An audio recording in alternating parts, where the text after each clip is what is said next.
Hello everyone, I welcome you all to the Infinite Vision platform. Right now I'll be putting one such question that came in your JEE Main examinations.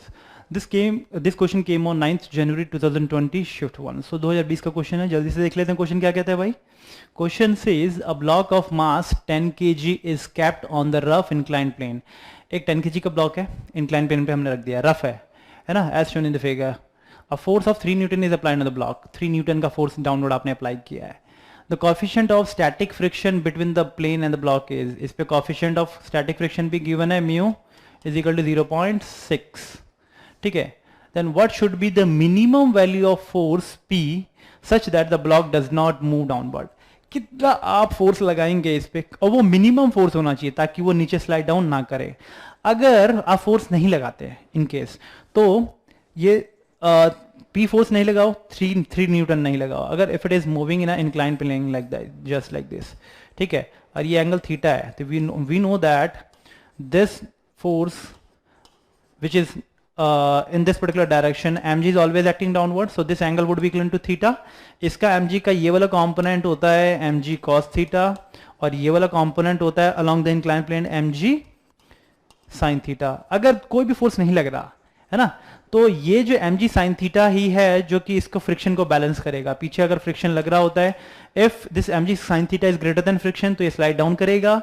ठीक है, या तो mg sin theta अगर friction से कम है तो slide down नहीं करेगा. ठीक है, and normal must be equal to mg cos theta in this particular case. ठीक है, सो ये होता है कंडीशन. अब आपने क्या किया है, 3 न्यूटन का फोर्स ऑलरेडी नीचे लगा दिया है, तो ये mg sin theta plus 3 Newton आप इसके फोर्स को बैलेंस करेगा, और आप अगेन तो ये नीचे जाना चाहेगा, तो बट आप एक और फोर्स लगा दोगे अपवर्ड डायरेक्शन में, तो that this force would be the minimum force that you can apply. नहीं तो क्या होता, अगर ये नीचे जाना चाहता है, ठीक है, और आप बहुत ज्यादा फोर्स ऊपर लगा दो, P बहुत ज्यादा ऊपर फोर्स लगा दो, तो अब ताकि ये ऊपर जाना स्टार्ट कर दे. अगर ये ऊपर जाना स्टार्ट कर देगा तो फ्रिक्शन भी इस डायरेक्शन में आ जाएगा, क्योंकि मोशन के अपोजिट होता है फ्रिक्शन. तो P फ्रिक्शन इधर आ जाएगा, तो then at that point P must be equal to mg sin theta plus 3 newton plus Fr friction force. तो वो मैक्सिमम फोर्स आएगा, है ना, तो ज्यादा फोर्स आ जाएगा उस पर. ठीक है, तो बट हमें निकालना है मिनिमम फोर्स, मिनिमम कंडीशन में कि ताकि वो नीचे ना जाए. तो वो तभी हो सकता है जब mg sin थीटा और ये 3 न्यूटन और फ्रिक्शन अपवर्ड लगे, मतलब ये नीचे जाना चाह रहा है. ठीक है, क्योंकि mg sin theta plus 3 Newton friction से ज्यादा है, तब ये नीचे जाना चाह रहा होगा. तो आप कितना मिनिमम फोर्स लगाओ ताकि वो नीचे ना जाए, तब ये दोनों फोर्स इन दोनों फोर्स को बैलेंस हो जाना चाहिए, है ना. तो क्या होगा condition, this mg sin theta is nothing but 45 degree. Okay, और ये नॉर्मल ऊपर लग रहा है, दिस एंड mg cos 45 तो इधर है.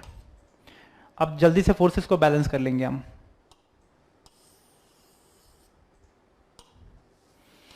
तो देखो, बैलेंसिंग कंडीशन में फोर्स आपने ऊपर लगाया है और फ्रिक्शन भी अपवर्ड लग रही है ना, friction is also acting out, it would be equal to mu into N.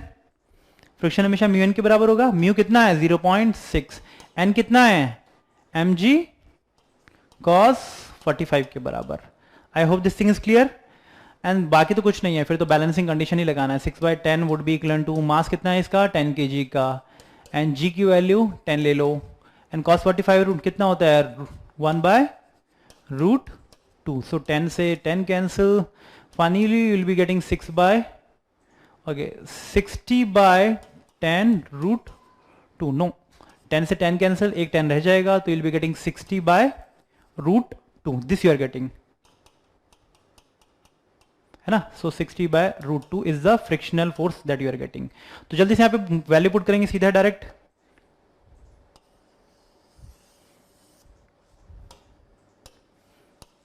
(60/√2).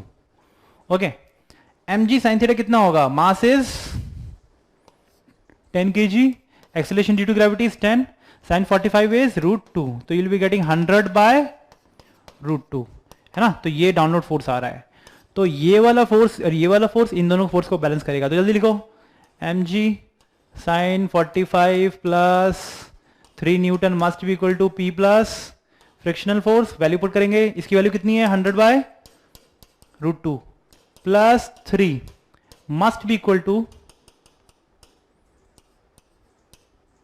Plus 3 must be equal to P plus friction.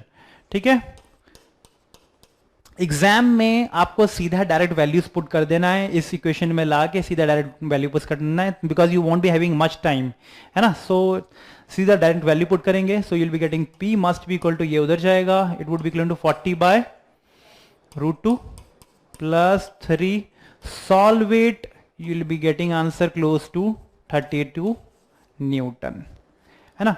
तो सबसे पहले because these questions requires calculations, तो आपको ये जो फॉर्मूला बेस्ड है, ये जो फॉर्मूला डिराइव किया है, ये वाला फॉर्मूला जो हम लेके आए हैं, वो सीधा वैल्यू में पुट करना है। हमें जानते हैं कि हम बैलेंसिंग कंडीशन में ये सारे फोर्सेस इस पे बैलेंस होने चाहिए, सब फोर्सेस लिख दो भाई, है ना, और सब फोर्सेस को बैलेंस कर दो कि, और उसके बाद वैल्यू सीधा डायरेक्ट पुट करने के बाद, क्योंकि आपका टाइम इसमें लगना चाहिए, इसमें टाइम नहीं लगना चाहिए, ठीक है, क्योंकि calculation will require some time. So I hope इसमें सॉल्व करने के बाद √2 की वैल्यू पुट करो 1.4142, this would be equal to 40 plus 3 के साथ जोड़ देंगे तो you will be getting close to 32 newton आएगा। So the our correct option would be A. So A would be our correct option. I hope this question is clear to everyone. सिर्फ आपका inclined plane का equation put करना है, किस point पे maximum होगा, किस पॉइंट पे मिनिमम होगा, वो आप आसानी से निकाल सकते हैं। Okay, thank you.